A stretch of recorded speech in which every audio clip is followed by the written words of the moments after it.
Olá, tudo bem com vocês? Por aqui tá tudo ótimo no ar. Mais um Jornal da Manhã, entrevistas especiais comigo, Patrícia Calderon. A gente fica aqui, tem um encontro marcado até às 9 horas da manhã. E hoje eu tenho o prazer de entrevistar a especialista em relacionamentos, Pamela Magalhães, que é psicóloga e gentilmente topou gravar essa entrevista com a gente, porque em novembro, daqui a pouquinho a gente vai falar, ela vai estar aqui em Fortaleza. Então a gente vai fazer essa chamada aí daqui a pouquinho, mas antes eu tenho muita coisa para perguntar para ela.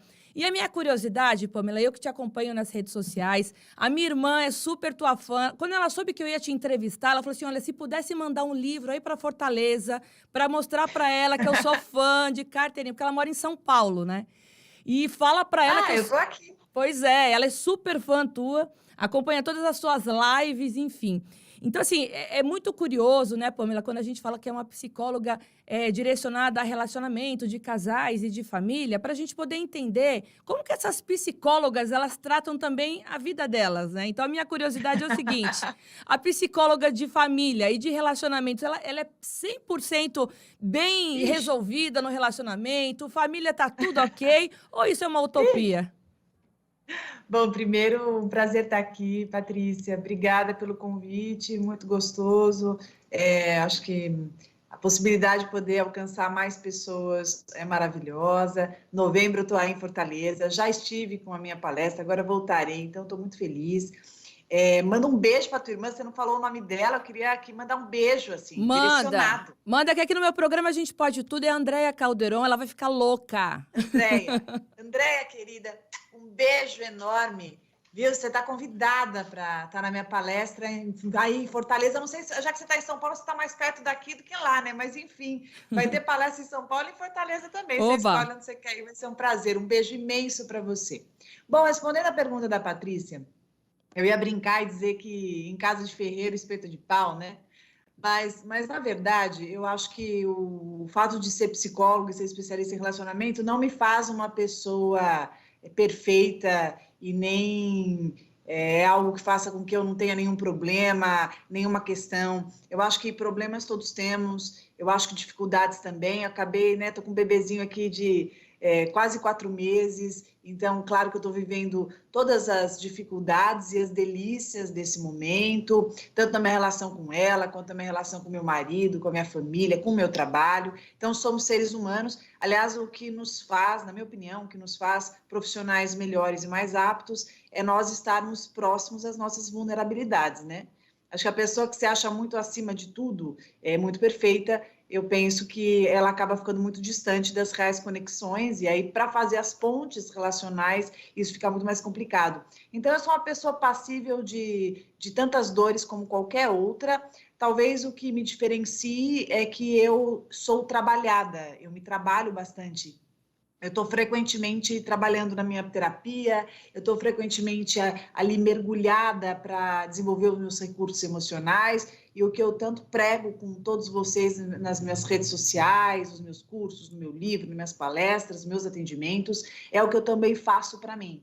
Até porque eu não conseguiria transmitir algo que não fosse também exercitado por mim. Aí seria uma inverdade, aí eu penso que não se sustentaria.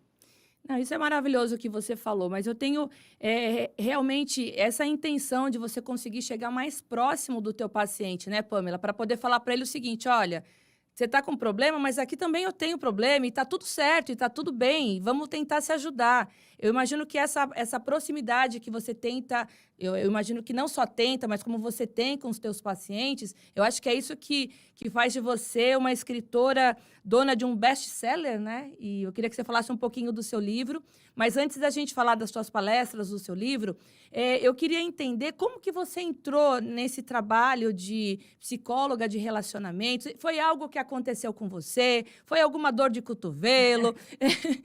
Foi algum relacionamento mal resolvido? Como que foi que você falou, não, agora eu quero trabalhar, quero direcionar o meu trabalho em relacionamentos? Conta pra gente.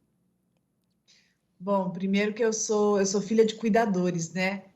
O meu pai é médico, meu pai faleceu ano passado, meu melhor amigo, médico, cuidador, uma pessoa assim, obstinada em acolher, em fazer pelo outro, um cara que nunca mediu esforços para para se preocupar e se tocar pelas pessoas, assim.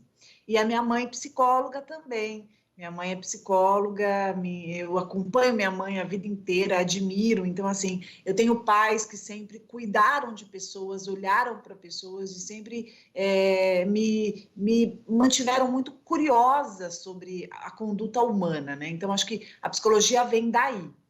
Agora, o aprofundamento em relacionamentos, eu sempre gostei muito disso, eu sempre achei muito interessante. Lógico que eu tive todos os meus problemas possíveis, eu sou muito intensa, eu sou muito romântica, então, assim, eu tive as minhas desilusões amorosas, tive as minhas experiências felizes e infelizes, e por ser psicóloga e por ser filha de cuidadores, eu acho que eu sempre tive isso muito, muito forte em mim, né? De querer entender as coisas, tentar remediar situações, tentar ajustar pontos emocionais. Então, assim, isso vem desde muito cedo, né? Independente de 16 anos aqui clinicando, tem todo essa minha vida acompanhando, indo em tudo que era grupo da minha mãe, curso que minha mãe sempre me levava, eu sou filha única, né? Então, sempre fui muito parceira dela e do meu pai também. Eu sempre estava no congresso com os meus pais, vendo as pessoas com dificuldades, com dores.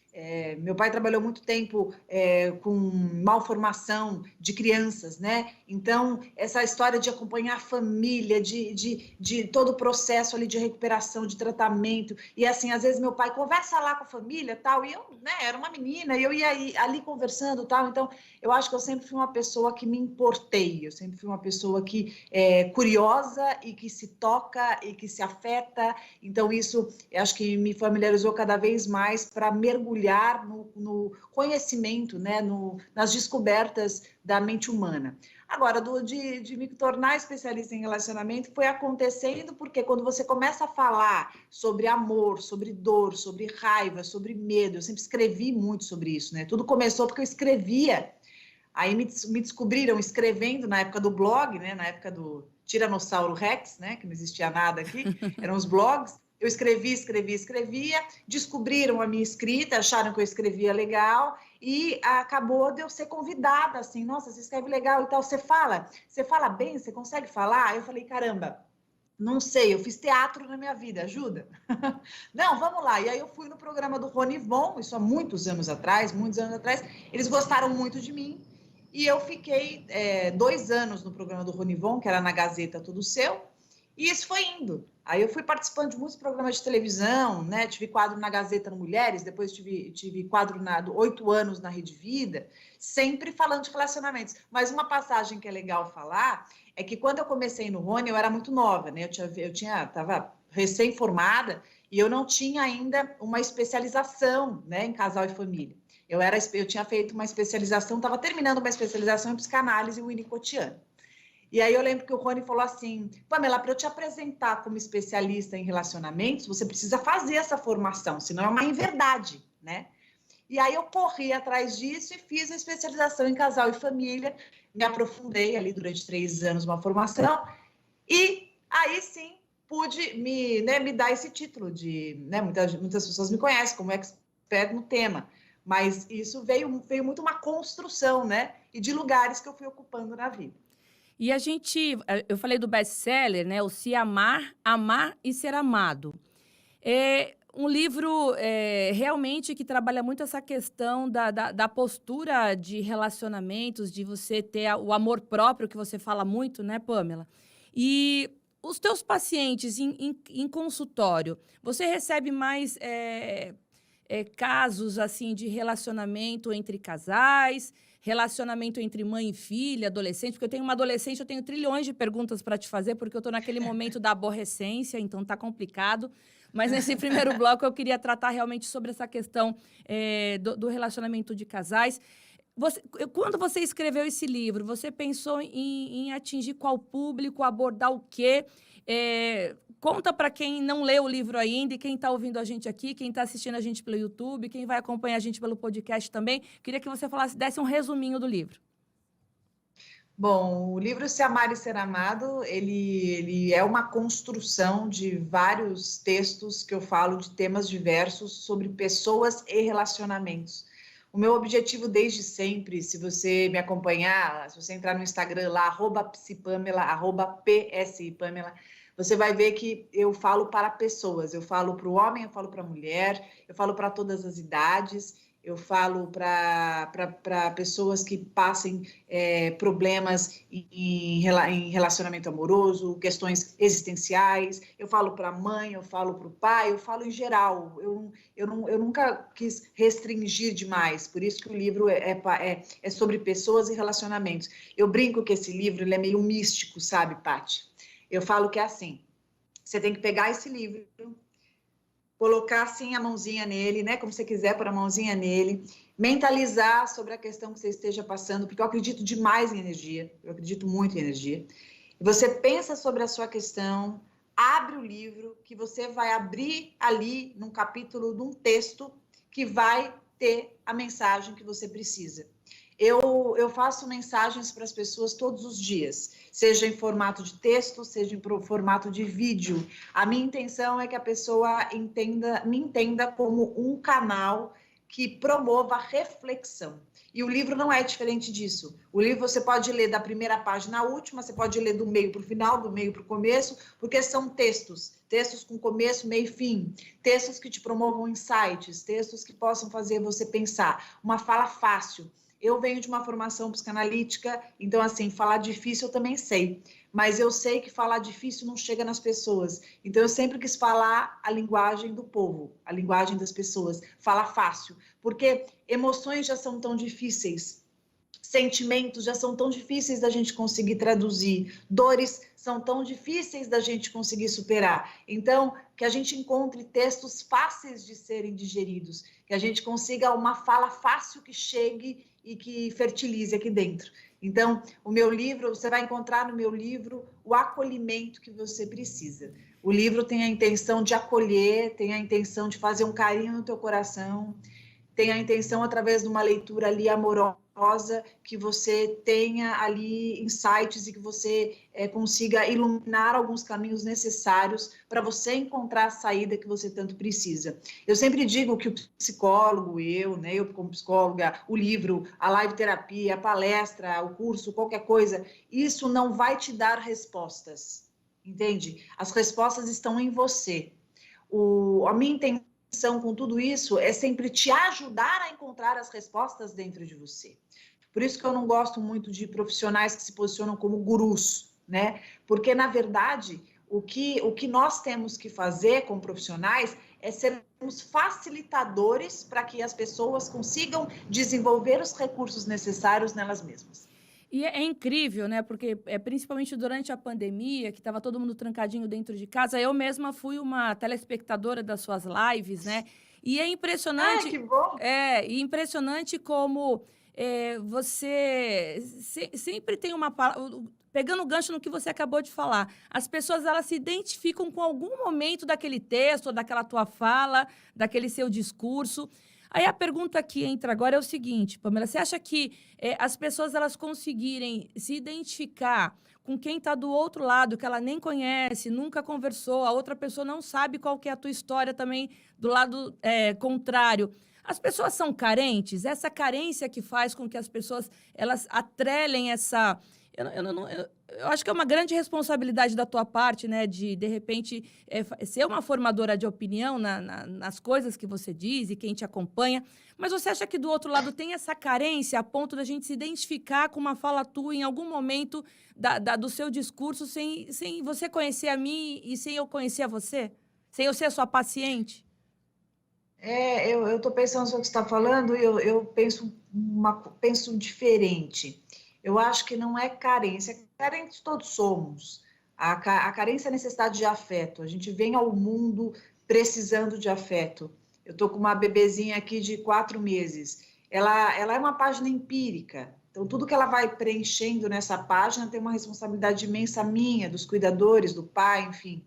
Então, a carência ela faz parte e todos estamos carentes, quanto mais em situações de pandemia, em situações de término relacional, situações em que nos frustramos, situações em que passamos problemas com a família, de repente você está com uma situação difícil com seus filhos, você também fica mais carente. né? Isso não é um demérito, isso faz parte. Mas eu acho que o que me conecta às pessoas não é pela carência, mas é justamente por eu estar muito de coração aberto ali e me permitindo acessar e abrir a minha dor para que isso consiga se conectar à sua. Se você já assistiu a minha live terapia, quem já assistiu minhas palestras, enfim, meu trabalho, minha clínica, eu estou sempre muito de coração aberto e eu acredito que a gente só consiga fazer essa conexão quando eu também entro em contato com os meus sentimentos.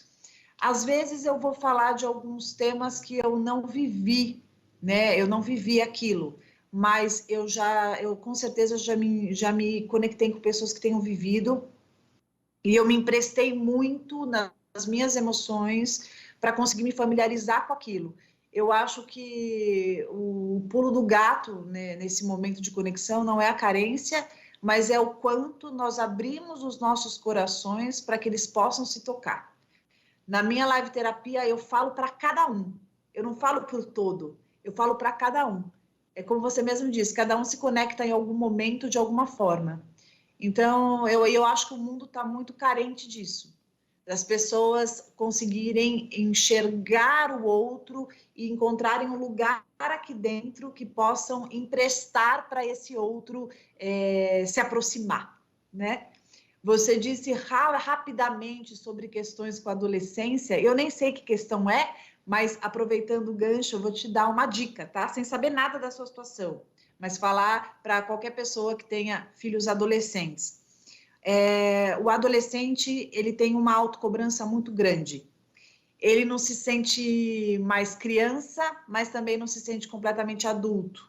Então, ele fica com um pé lá, um pé cá. Se cobra muito em ser algo que ele acredita que deva ser para se sentir mais seguro, se sentir mais fortalecido. Ele quer ser incluído, ele quer fazer parte, ele quer estar numa turma, ele quer ser querido, ele quer ser amado. Então é uma fase de muita cobrança e de uma crise existencial e de questionamentos e de dúvida absurdo, assim, sem igual. E é muito comum que seja uma fase de conflitos, curtos-circuitos com os pais. Isso não quer dizer que um pai não seja bom, uma mãe não seja boa o bastante, muito embora essa seja a sensação, né? Eu não sou uma mãe boa o suficiente, meu Deus, o que eu faço de errado? E aí você tenta acertar e se irrita porque fez, porque não foi reconhecido. Então, eu falo que entra num looping louco, assim, né? Então, o segredo é entender que o conflito está muito grande no adolescente e que muito do que nós façamos ou não façamos será enxergado por eles como insuficiente, porque eles estão se sentindo insuficientes, então há uma projeção, uma autorreferência muito grande.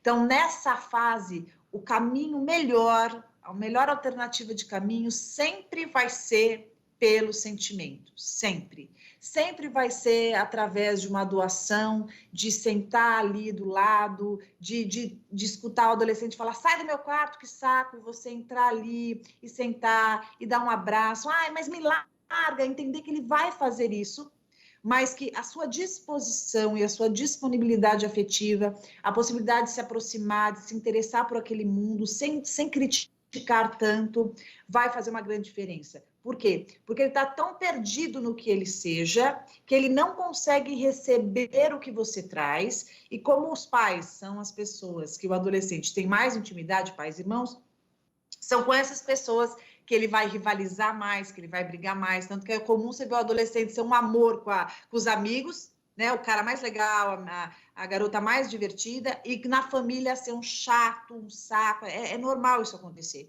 porque ele está em conflito e é só na família que ele consegue mostrar o que está assombrando. Então, o caminho do afeto, o caminho do abraço, o caminho do dividir emoções, o caminho de você contar como você se sente, sem gritar, sem brigar. Eu sei que é muito difícil, mas sempre vai ser um caminho melhor de conexão, que era o tema que a gente estava falando. Ufa, eu vou pegar você, vou guardar numa caixinha vai ficar bem lá em casa, do ladinho da minha cama, porque você acabou de falar tudo que se passa na minha casa.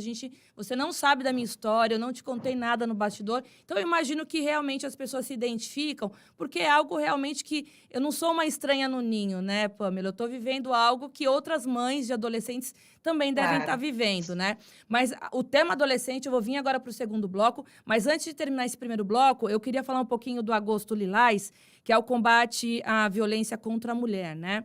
E é um Isso. tema importantíssimo. A gente sabe que a Lei Maria da Penha veio aí para tentar nos ajudar a pedir socorro em relação a isso. Mas a pergunta que eu te faço é o seguinte, Pamela, você fala muito sobre amor próprio, né? Eu queria que você, eu não sei quais são as mulheres que você recebe no teu consultório, se você já recebeu alguém vítima de violência doméstica, seja ela emocional, psicológica, física, mas a pergunta que eu te faço é o seguinte: as mulheres elas não denunciam por falta de amor próprio, elas não denunciam porque elas acham que o parceiro vai mudar um dia e vai ficar tudo bem, elas não denunciam por carência. Você consegue fazer um diagnóstico, pelo menos pelas pacientes que você recebe no teu consultório? A primeira resposta que eu te daria, considerando que a gente tem outras variantes, seria medo. Elas não denunciam por medo. Desde o medo da agressão, de mais agressão, bem, considerando todos os tipos de situações e de mulheres que você possa imaginar, independente da classe social, independente da região. Então, a gente tem aí o medo de ser mais agredida, aí tem também o medo de não dar conta, o medo de perder este homem. Mas, Pamela, esse homem agride, esse homem é péssimo, esse homem é isso. Mas essa é uma visão que nós temos que estamos de fora. A pessoa, quando ela está dentro da relação abusiva, quando ela está dentro do relacionamento, com muita violência física, violência emocional, seja lá o que for, mas com violência, ela está tão aderida àquilo, ela está tão acostumada e tão adaptada, né, a aceitar o inaceitável, a suportar o insuportável, que ela também está adoecida.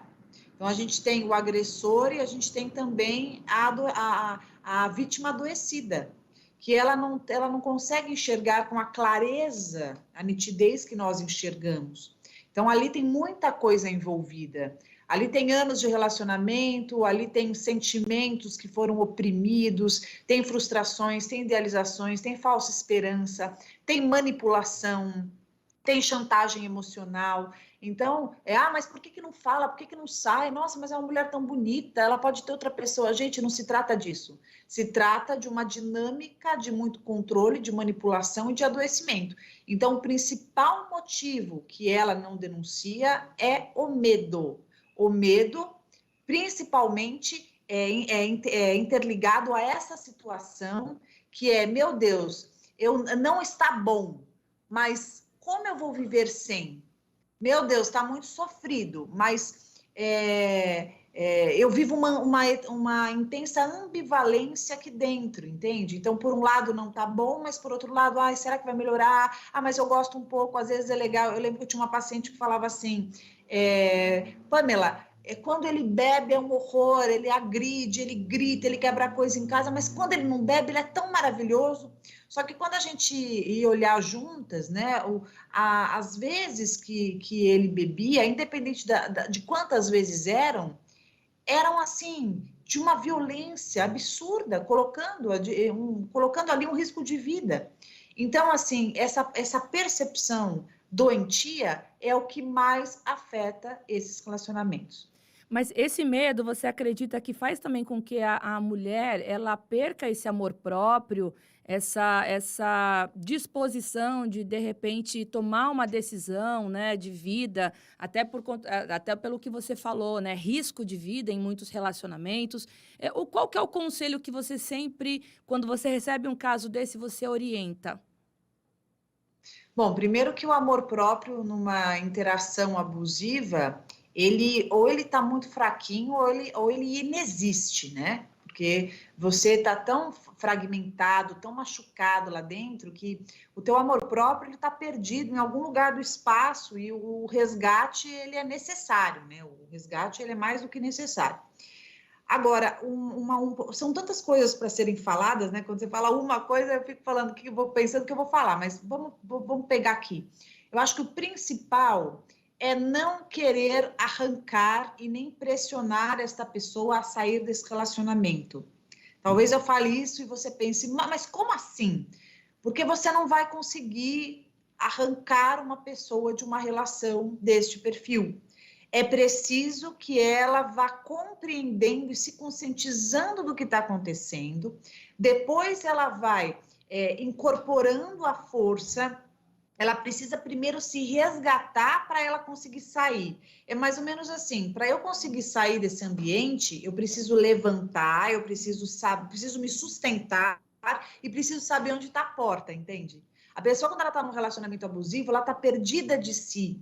Ela está atrelada a uma manipulação muito grande. Ela tem uma sensação de que ela não consegue nada melhor, ela tem a sensação que ela tem que aceitar aquilo, ela tem a sensação que aquilo numa hora vai melhorar, ela tem medos, ela tem resistências, ela tem N motivos para estar ali. Então, até ela conseguir sustentar-se para ela encontrar a saída, entender se é ali que ela quer, se é ali mesmo que ela quer abrir, se é essa saída que ela quer atingir, ou se não, isso demora bastante. O maior erro das pessoas é que as pessoas já querem arrancar o amigo, a irmã, a filha de um relacionamento abusivo. Ela quer arrancar, meu Deus, eu quero tirar você daí, sai daí, blá, blá.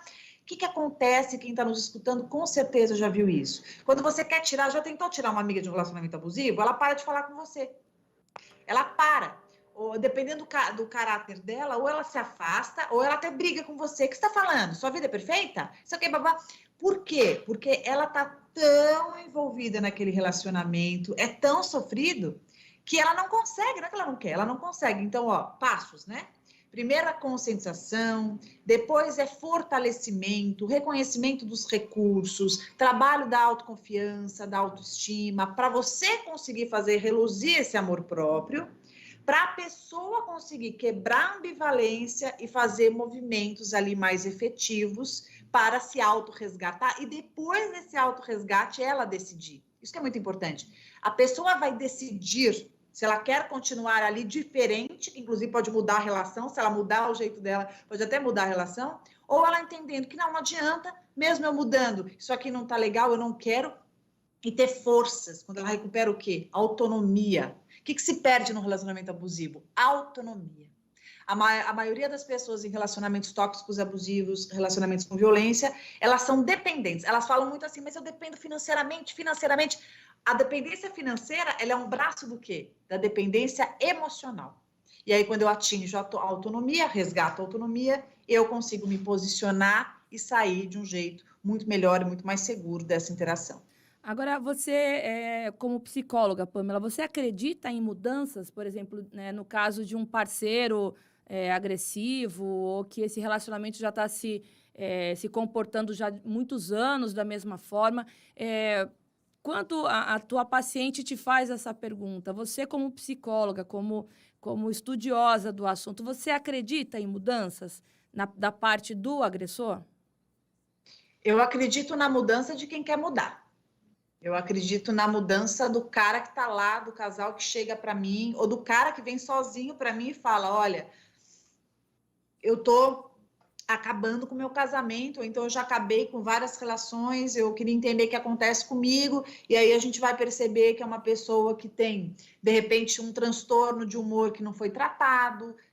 Posso te dar alguns exemplos, tá? Então, por exemplo, eu posso pegar uma pessoa, já aconteceu várias vezes, graças a Deus, fico muito feliz, cada vez que entra alguém no consultório, um casal, me emociona até, chega um casal, senta ali, ela começa a contar da dor, às vezes a abusadora é a mulher, tá? Não é o homem. Não, mas como então, a gente está falando como a gente está no agosto lilás, eu estou tomando como base, como claro. Sendo a mulher a vítima. Sem dúvida, mas eu estou contando que é sempre importante a gente considerar, até porque eu recebo no meu consultório casais homoafetivos, né? Casais héteros. Então, assim, você tem o abuso dos dois lados. Mas voltando, eu acho o máximo quando a pessoa reconhece isso, né? E ela fala, caramba, o que eu posso fazer para melhorar? E aí a gente vai perceber que pode ter uma cultura familiar que super influenciou essa pessoa, no caso, o homem, por exemplo, a ser mais violento. Então, a gente faz todo um trabalho para ele conseguir ressignificar essa forma de se comunicar, de se posicionar. Tem gente que aprendeu a vida inteira, viu o pai se posicionando, gritando, bebendo, batendo. E aí você faz todo um trabalho de reposicionamento. Como eu consigo me comunicar? Então, o nosso trabalho como profissional, nós psicólogos, nós ensinamos também as pessoas a se comunicarem. Como que eu falo? Como que eu chego no outro sem gritar, sem brigar? Né? De repente, se a minha mulher não faz o que eu quero, será que eu já tenho que ir lá brigar, gritar? Ou passar o dia inteiro bebendo de raiva e chegar em casa e quebrar tudo porque eu não consigo falar? Tem gente, por exemplo, tem casal que é mudo, tá? O cara, por exemplo, é mudo. Aí acontece alguma coisa que ele não gosta, ele bebe um monte, e aí ele chega em casa falando pra caramba e super agressivo. Aí você pensa, mas ele é ruim? Não, ele não sabe se comunicar. Então, ensinar a se comunicar é muito importante. Então, eu acredito em pessoas que queiram a mudança, que se conscientizem do que acontece, que façam movimentos. Eu não acredito quando um lado quer que o outro mude e o outro não fez nenhum movimento de mudança. Você pode ter pessoas com transtornos de personalidade, como narcisismo, por exemplo. Você pode ter uma pessoa, pessoa com desvio de caráter, um psicopata, um sociopata, por exemplo. Nesses eu não acredito, tá? Mas uma pessoa que tem um transtorno de humor, um bipolar, por exemplo, tem um transtorno de humor bipolar não tratado. Aí no processo ele se conscientiza, a gente encaminha, ele começa a tratar, melhora, e ele começa a trabalhar aspectos na terapia. Nossa, eu acredito muito. Eu tenho muitos, assim, até para animar quem esteja ouvindo, e você também, Patrícia. Eu tenho muitos casos que a pessoa se conscientiza e que melhora e que não precisa romper relação nenhuma. Pelo contrário, na verdade, se rompe uma forma de se relacionar e se inicia uma outra. Não, isso que você falou é muito importante. Até vou encerrar o bloco assinando embaixo o que você falou, porque eu sou, não vou falar, eu sou portadora de ansiedade, de depressão, por 20 anos, né? Então, eu sei que muitas coisas que ocorreram na minha vida, antes de um tratamento, antes do diagnóstico, eu sei que eu perdi emprego, eu não fui aceita na rodinha dos amigos, eu perdi namorados por conta do meu temperamento, mas quando, na verdade, eu tinha uma ansiedade exacerbada que não era tratada, né? Então, quando eu tive o diagnóstico, né, de ansiedade, e também tratei a depressão, e tudo isso quimicamente na minha cabeça ficou de uma forma estável, tudo melhorou, Isso, né? Então, a sem partir do dúvida. momento que você se aceita que é portadora de algum transtorno mental e cuida disso, para o bem da sua saúde mental, para o bem de quem está com você, para o bem da tua filha, do teu filho, do teu marido, do teu pai, da tua mãe, dos teus amigos, isso é maravilhoso, né? Mas 20 anos atrás, você dizer que você era portador de um transtorno mental dentro de um ambiente de trabalho, o pavor era enorme de repente, você ser crucificada a ponto do teu chefe achar que você não era produtiva porque você tinha um transtorno mental. Então, assim, desmistificar esses preconceitos também é complicado, né? Mas a pandemia veio para mostrar que não é nenhum bicho-papão. Muita gente tem depressão, muita gente tem ansiedade. E a pandemia veio aí para mostrar que a gente precisa conviver com isso e que tem tratamento. E dá para ficar legal, Isso. porque você que é psicóloga sabe melhor do que eu, que quando você coordena a falta de química na tua cabeça, tá tudo certo, né? O que não dá é para você ficar doente e adoecer quem tá ao teu lado. Então, foi muito importante essa tua fala, porque muitos relacionamentos realmente acabam, ou então o relacionamento dentro de casa mesmo, né? Porque deve estar alguma coisa de errado no teu cérebro e você não tá consciente disso. Então, a procura por um psiquiatra, por um psicólogo, por uma terapia, na minha opinião, é fundamental. Agora, eu queria falar sobre os aborrecentes, Pamela. É assim que eu chamo a minha adolescente em casa. Brincadeiras à parte, até no primeiro bloco você deixou claro que isso não é um problema direcionado à família da Patrícia Calderon, né? Muitas mães vivem esse momento da adolescência, né? E eu tenho uma de 17 anos, então ela está naquele momento mesmo que não sabe se é criança, se virou adulta, o que é adolescência. E tudo isso gera realmente um conflito dentro de casa, né? É. E o pai passa a mão na cabeça, a mãe é a bruxa, né? Porque está tentando resolver a situação do jeito dela. Eu vou te fazer uma pergunta como mãe, não como jornalista, tá? Quando a gente entra numa situação familiar onde começa a afetar o relacionamento do casal, porque a mãe vai lá chamar a atenção da adolescente, mas aí o marido vai lá e o pai, né, desautoriza ou não respeita a autonomia que a mãe impôs naquela situação. Como lidar com esses conflitos familiares pelo tema adolescência? Então, eu sei que existem vários conflitos familiares com diversos assuntos, mas eu queria focar no conflito familiar quando o problema é esse... não é problema, mas quando a discussão tem uma adolescente aí no meio. Me conta um pouquinho se a tua experiência em consultório é realmente dessa forma que eu estou aqui trazendo a problemática, que realmente vira um conflito, né? Porque aí o pai fica como bonzinho, a mãe que está lá tentando ajustar esse conflito não é legal. Aí no primeiro bloco você falou que a gente tem que chegar com jeitinho, com conversa, sem se estressar, mas eu tenho que confessar para você que chega um momento que não tem mais como conversar. A gente se estressa porque é um confronto diário, querer confrontar realmente um dos integrantes. No meu caso, em casa, o confronto é comigo. Então, me salva, Pamela. Me diga se existe, Bom, tem uma saída. Vou fazer uma consulta express aqui, Express. rapidinho. Express.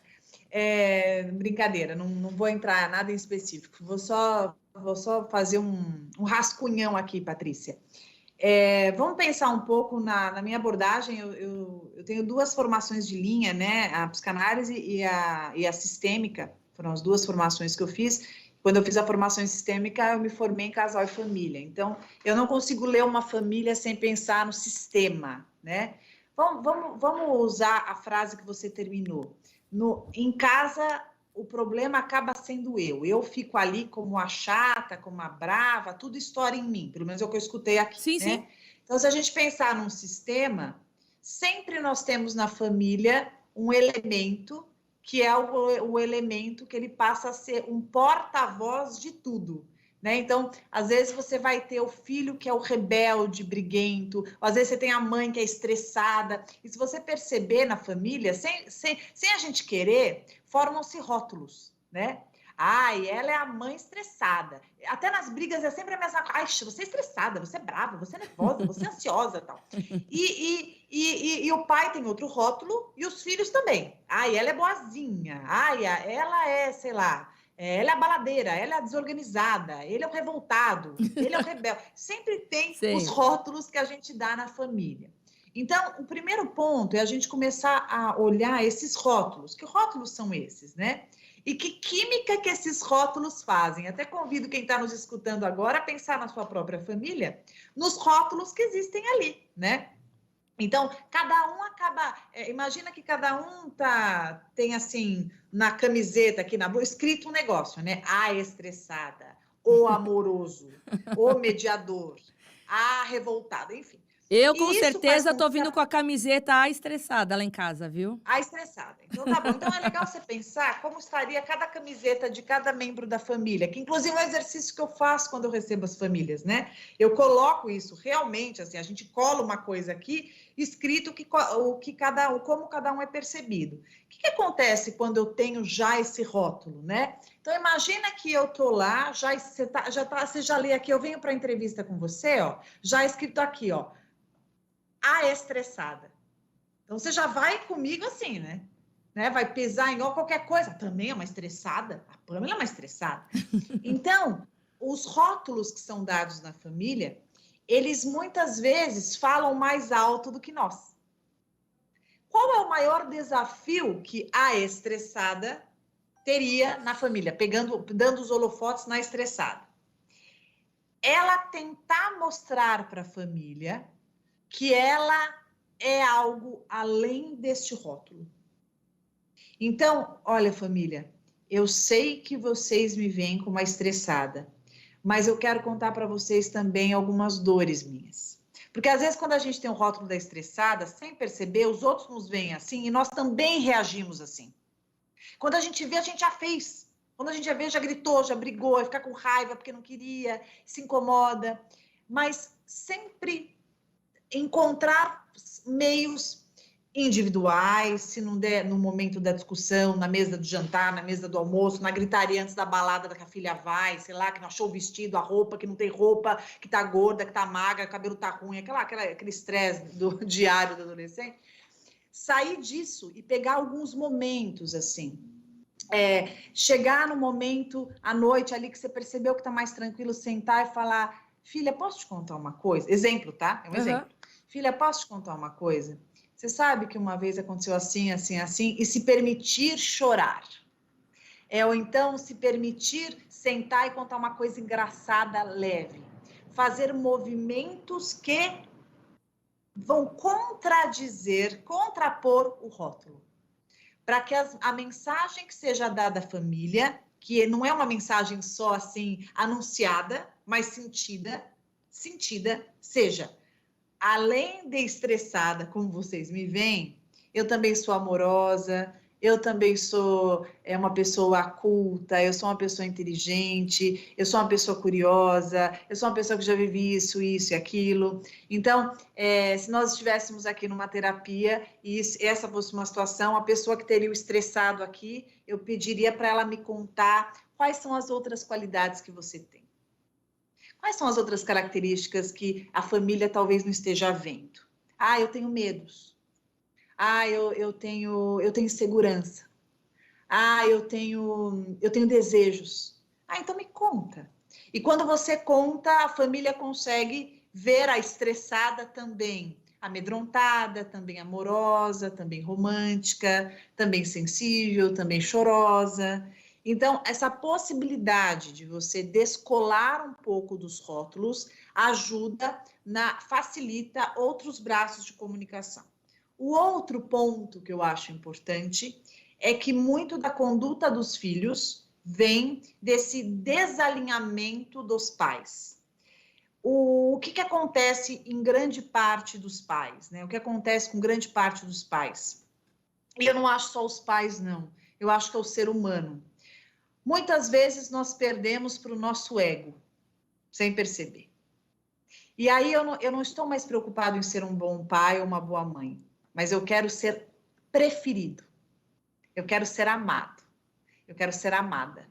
Que não é algo absurdo, tá? Não é algo absurdo, não é, que isso acontece comigo, acontece com todos nós. Quem é que não quer ser o mais querido? Quem é que não quer ser o filho mais amado da mãe? Pode não deixar claro, mas no fundo todo mundo quer. Todo mundo quer ser o mais amado, todo mundo quer ser a melhor amiga. Eu quero que minhas amigas me amem muito mais do que as outras, lógico, eu não falo. Mas eu quero ser a mais amada, eu quero ser especial, eu quero ser madrinha de todos os filhos das minhas amigas, eu quero ser madrinha de todos os casamentos. Quem não quer, quem fala que não quer, é mentira. Então, na verdade, a gente aprende a lidar com as nossas querências. Mas querer, no fundo, todo mundo quer. Eu quero muito que meu filho me ame loucamente, que ele olhe para mim e fale mamãe antes de falar papai. Você acha que eu não quero que minha filha fale mamãe antes de papai? Lógico que eu quero. Mas eu também aprendo dentro, negocio com as minhas emoções, que se ela falar papai, eu vou ficar feliz, porque eu quero que ela ame o pai dela. Então, eu quero dizer que entre desejar e as negociações que passam pelo bom senso e a maturidade emocional, tem ali um distanciamento. Então, muitas vezes, por ego, por uma veia narcísica que todos temos, nós preferimos muitas vezes dizer que quem não quis foi a mãe que não deixou, que o pai que não achou, que o seu pai que não deixa, né? Vai lá rapidinho, fala que você escovou o dente, que eu falo, fala que você escovou o dente para ela que eu te encubro. Não, vai. Quinta, vai lá rapidinho, deixa, não conta para sua mãe, não conta. Essas aliancinhas que vão sendo feitas, que tem um viés muito mais narcísico na intenção de ser amado, esconde a dificuldade de olhar para os próprios buracos, para a própria carência. Então, conversar com o parceiro sem esfregar isso na cara, falar, você é um narcisista, tá vendo? Você quer ser mais amado, você quer ser o querido, eu sou a bruxa. Em vez de ir nesse caminho, dizer assim, você sabe que eu também gostaria de ser a mais amada? Eu queria que a minha filha olhasse para mim e dissesse assim, mamãe, te amo, acima de tudo, você é perfeita, meu Deus, você é minha deusa. Eu desejo. Mas os nossos filhos estão aí em desenvolvimento, em crescimento, E eles não conseguem fazer isso agora, porque eles estão numa fase chamada, Patrícia, que é muito importante, que é a diferenciação. É na fase da adolescência que eles estão se diferenciando. Então, ao invés da sua filha usar as mesmas roupas que você, às vezes ela até quer e até usa, mas ela vai te criticar bastante também. Olha como você usa, mas você tá velha para usar isso, não tem nada a ver se usar isso, eu não acho, não gosto, não uso, não sei o quê. Faz parte o conflito, faz parte o total diferente, faz parte o imitar, em alguns momentos competir. Então, tudo isso é fase da diferenciação. O que eu quero dizer é, conversas boas e substanciosas com o parceiro ajudam demais, não no momento da discussão e da raiva que todos temos, mas em alguns momentos que vocês possam conversar, alinhar pontos, contadores, buracos, para que vocês possam falar a mesma língua, senão ficam duas línguas na família, e nem todo mundo é fluente em ambas. Pois é, e você falou algo bem interessante, porque deu para entender que quando há esse conflito, o adolescente ele tenta direcionar para alguém para fazer esse confronto, né? Isso é normal? Ele escolher um membro da família para poder confrontar entre o pai e a mãe? Normalmente, o adolescente, a criança também, tá? Não só o adolescente, a criança também, vai fazer alianças, vai tentar fazer aliança desde pequeno, né?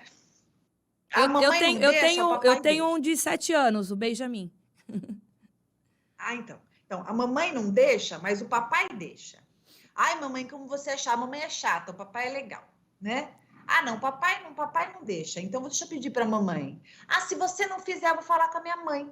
Em separação, isso acontece muito, tá? Em separação, isso é muito comum. E é pior ainda em separação, porque tem a rixa do casal que separou, né? Então, é mais forte ainda. O caminho sempre vai ser, quem está separado, entender que essa chantagem, essa barganha da criança, do adolescente, ela só vai ter continuidade, só vai se alimentar se os pais retroalimentarem isso. E na relação do casal, um filho ter a mãe preferida e o pai preterido, ou o pai preferido e a mãe preterida, isso não é bom para a criança, nem para adolescente. Isso vai causar mais irritabilidade nele ou nela, sempre. Por quê? Porque eles precisam de ambos. É a harmonia do casal e da família que torna essa criança mais segura. Não é um polo só. Não é um outro polo. É justamente estar acertado com ambos. Então, a criança quer fazer alguma coisa, não é o papai deixa, a mamãe não deixa. É os dois conversarem, encontrarem um caminho e passarem para a criança. Existe a necessidade de se falar a mesma língua. Se começar a existir opiniões contraditórias referentes à educação e polarizar isso dentro de casa, não tenha dúvida que a criança vai apresentar mais ansiedade, mais irritabilidade, problemas possivelmente cognitivos na escola, dificuldades de socialização, porque vai ser a forma dela sinalizar de que ela está em desequilíbrio. Ela veio dos dois, não veio? Então ela precisa dos dois também. Pamela, eu já vou te liberar, porque eu sei que você está com uma bebezinha fofa para poder cuidar. Só que eu tenho só mais uma perguntinha para a gente finalizar o programa. Tá. Nós já fomos adolescentes, né? Eu tenho 48 anos e eu tive a minha adolescência. Só que eu não me lembro naquela fase, na minha adolescência, ter alguma, como que eu posso te dizer, trazendo para os dias atuais, semelhança. Eu não vejo semelhança do que eu passei na minha adolescência com o que hoje os adolescentes fazem dentro de casa e que também pais e mães que eu tenho... Me dá um exemplo, Paty, para eu entender. Não, porque por exemplo, hoje a minha filha, se ela passa o final de semana trancada dentro de um quarto, porque ela prefere ficar dentro do quarto a ter que ir para tomar um banho de piscina, ir para a praia, porque tá lá no estresse dela, acordou mal-humorada. Eu não me lembro de ter essas fugas que hoje a maioria dos adolescentes tem, né? Da tecnologia.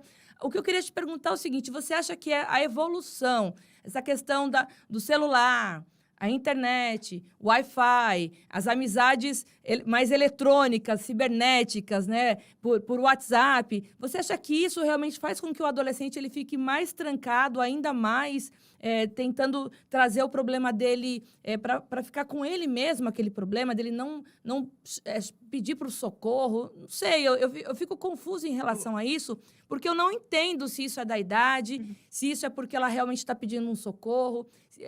Eu não estou pedindo uma consulta express, não, tá?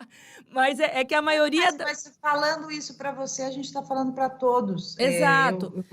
Eu vou falar aqui para você o que eu penso. Mas eu vejo no grupo de mães que esses adolescentes, eles meio que têm uma formatação parecida de como eles tratam a causa, né? Então, taca a porta na cara da gente, tá tudo bem. Então, é isso que lá atrás, se eu metesse a porta na cara da minha mãe ou do meu pai, meu Deus do céu, né? Então, você tomava uma chinelada daquelas para poder ficar esperto. Ficava sem dente. Né? Ficava sem dente, né? Ou então, se você falasse alguma coisa que não agradasse o teu pai... O olhar do meu pai já me dizia tudo na questão do respeito, né? Você estava falando do seu pai, eu me identifiquei muito quando você perdeu o teu pai, eu não mudando de assunto, mas eu também perdi o meu pai bem na época que você perdeu o teu pai. Eu tinha uma relação muito, assim, da filhinha querida do papai, então, assim, e ele era o meu super-herói. Então, hoje eu vejo que as questões estão diferentes dos adolescentes, né? Então, o respeito que você tinha por pai e por mãe lá atrás é diferente de hoje. E isso me incomoda. Eu queria a sua opinião. Vou pegar um ponto. Quando você fala que, minha filha fica no quarto, e eu lembro que na minha época não era assim, porque eu não sei, porque ela fica naquele quarto, um dia de sol bonito, não vai na praia e tal, enfim, com as questões dela, ela diz que quer ficar ali. Hoje o celular, você se tornou um telespectador de vidas, fazendo o tempo inteiro comparações e projeções da sua vida naquelas vidas. O cérebro, ele vai vendo aquele monte de imagem, aqueles vídeos, aquele monte de coisa que hoje passa no celular. E o indivíduo, ele vai se alienando com tudo aquilo. Qualquer um de nós, eu, você, sua filha, qualquer um que está nos assistindo aqui, nos ouvindo, sabe que se a gente para mexer um pouco no celular, é muito fácil perder a hora. O tempo passa muito depressa. Às vezes você se pega, caramba, eu fiquei 2 horas aqui na rede social, meu Deus, eu nem vi passar. Por quê? Porque você vai entrando em vários mundos, você vai vendo várias coisas e você vai ali, o cérebro ele vai suando a camisa ali para codificar tudo aquilo. Mas na prática você está sentada ou deitado, olhando tudo aquilo. Então você está passivo, o seu corpo está passivo e a sua mente está acelerada. Não por acaso, nós temos inúmeros transtornos decorrentes do uso excessivo do celular, das redes sociais. Então, tem-se um cérebro trabalhando em muitos aspectos e um corpo que fica passivo ali e uma vivência particular, individual, também que vai sendo subvivida, subaproveitada. No passado, nós não tínhamos um aparelho que nós ligávamos e ficávamos vendo vidas ali, vendo viagens, vendo festas, vendo amizades, interações. Nós tínhamos que abrir a porta e ir para a vida, ir para a rua, ir para a praia, ir para uma festinha, ir encontrar um amigo, tomar um sorvete, porque nós precisávamos gastar a nossa energia e nós precisávamos interagir. Isso é da nossa fase de vida, de época.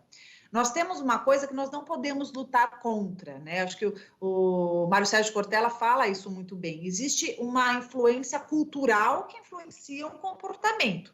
Então, existe uma mudança de cultura, uma mudança de comportamento. Não adianta também a gente ficar muito saudosista, porque agora a gente precisa o quê? Olhar para essa nova cultura e tentar, como pais, ajudar os nossos filhos e ajudar as pessoas e nos ajudar também para nós não nos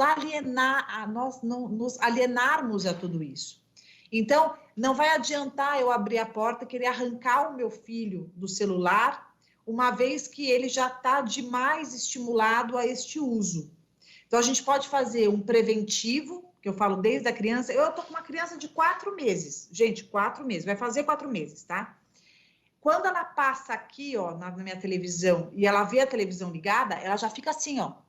Se eu quisesse Ah, eu quero ficar tranquila, eu quero que ela pare de chorar, eu quero que ela quer fazer alguma coisa. Eu poderia deixar ela sentada numa cadeira e olhando ali, ela ficaria assim, ó.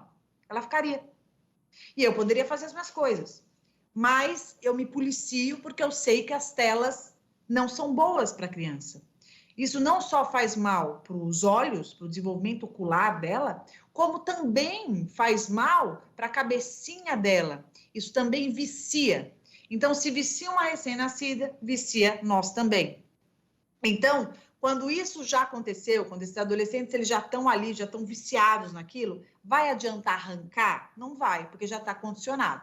Mas a gente pode se, como eu falei, se aproximando deles de uma outra forma.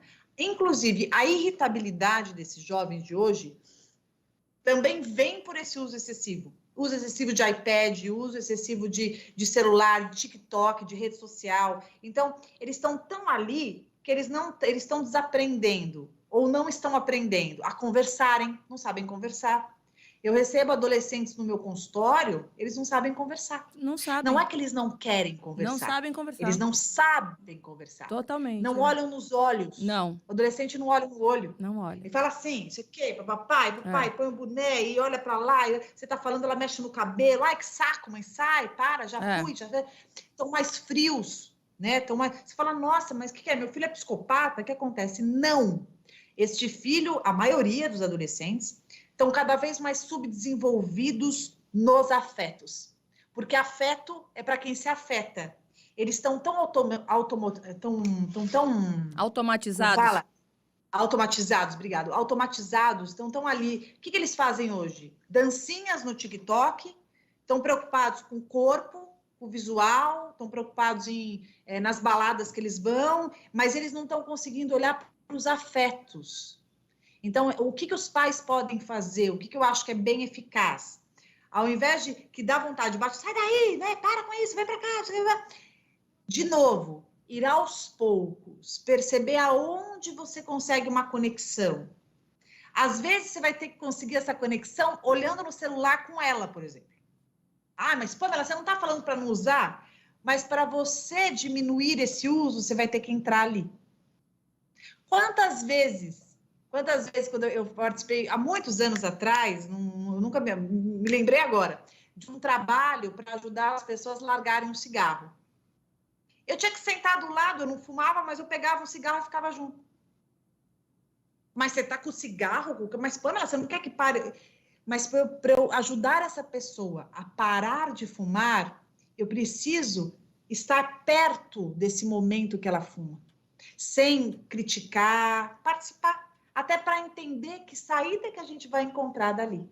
Então, uma sugestão é, quando ela estiver no celular ali, fissurada, posso ver o que você está vendo aí? Deixa eu ver como é essa dança, deixa eu ver como é isso. Conta para mim. Para ir se conectando e aos pouquinhos, você não vai conseguir que o adolescente não mexa no celular. Não existe isso, é do momento deles. Mas dá para diminuir bastante quando ela conseguir se alimentar com outros afetos também.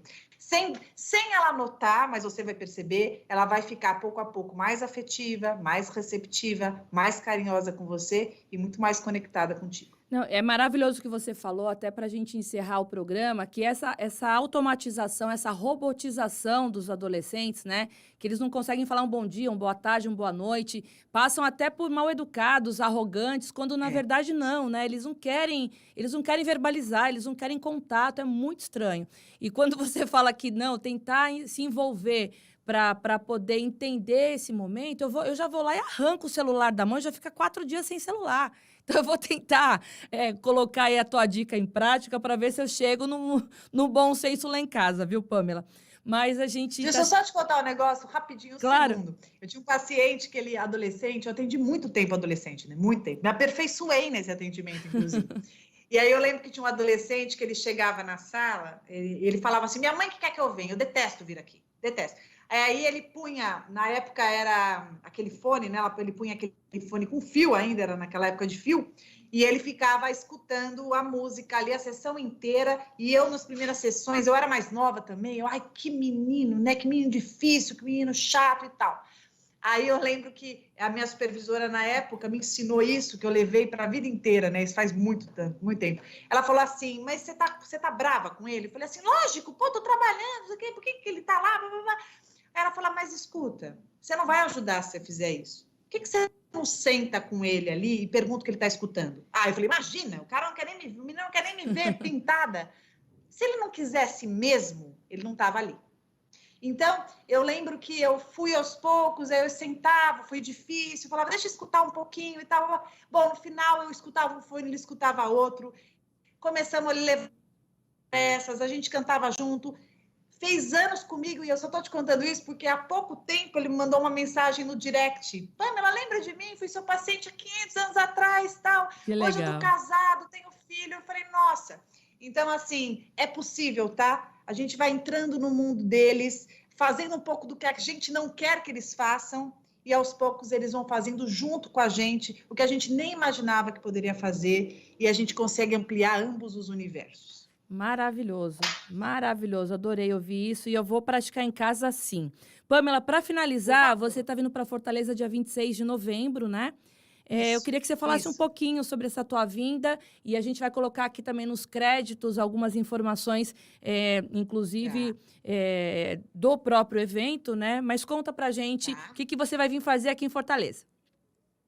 Bom, eu tenho uma palestra que chama O Amor Próprio, um reencontro com o amor da sua vida. É uma palestra que desde 2017 eu viajo todas as cidades possíveis do Brasil para levar amor próprio. Então, para quem, de repente, precisa desenvolver mais autoestima, para quem sente que o amor próprio não está legal, para quem quer se sentir mais fortalecido consigo, nas suas relações, para quem está cansado de desilusões, se frustra demais, não sabe o que acontece, para quem deseja essa transformação na vida, pessoas que se identificam com a minha forma de falar, com o meu conteúdo, gostam do meu trabalho, querem me ver de perto para viver essa troca. A palestra não é aquela palestra chata que você fica sentado ali escutando, é uma palestra interativa, uma palestra gostosa. As vagas são limitadas, porque eu gosto de ter essa troca com as pessoas, é muito gostoso, é uma imersão assim realmente inesquecível. Já estive em Fortaleza, foi lindo demais, e foi tão bonito que agora eu volto a Fortaleza dia 26 de novembro. Para quem quiser viver essa experiência, tá, né,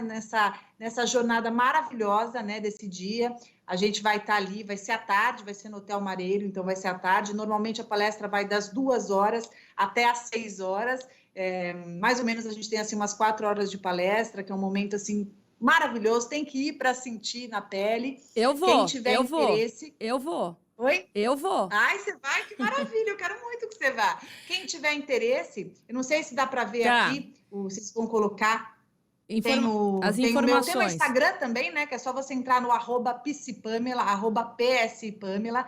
Tem o WhatsApp da equipe, que é 11 944 55 0282.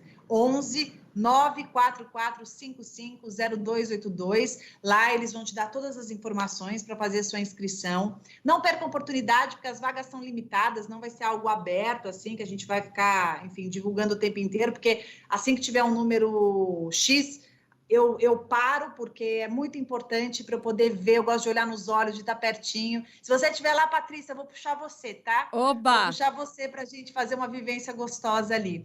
É muito especial e eu estou felicíssima de voltar, porque na pandemia tivemos que parar. Já fiz 3 em São Paulo, fui para o Rio de Janeiro, São José do Rio Preto, enfim, Porto Alegre, Belo Horizonte, um monte de lugar. E Fortaleza de novo agora, dia 26, espero você. Quem quiser e se permitir essa experiência, quiser fazer esse carinho na alma, né, se tornar mais apto nos seus recursos emocionais, venha comigo que não vai se arrepender. O recado está super dado, a gente colocou as informações aqui, quem está acompanhando a gente pelo YouTube, mas quem está acompanhando a gente pela rádio, eu vou repetir o WhatsApp, é 11 94455 0282. E assim, Pamela... É 52 no final. Oi? Não, desculpa, é 944550282, isso. Perdão. Pois foi o que eu disse. É 11, né? Eu entendi 94 94455 0282. Isso. Não é isso? Isso. Então, tá, recado tá dado. Pamela, muito obrigada pela sua disponibilidade. Eu sei que você está com um bebezinho pequeno em casa, mas topou ficar esse tempo todo aqui com a gente no Jornal da Manhã Entrevistas. Muito obrigada, até a próxima e a gente se vê na sua palestra. Obrigada, querida. Obrigada, um beijo grande para todos, para você especialmente. Obrigada. O Jornal da Manhã fica por aqui, mas a gente se vê sábado que vem aqui na sua Jovem Pan News Fortaleza 92,9 comigo, Patrícia Calderon, e a gente vai botar aqui na roda mais um assunto para a gente poder conversar. Então a gente se vê sábado que vem. Tchau!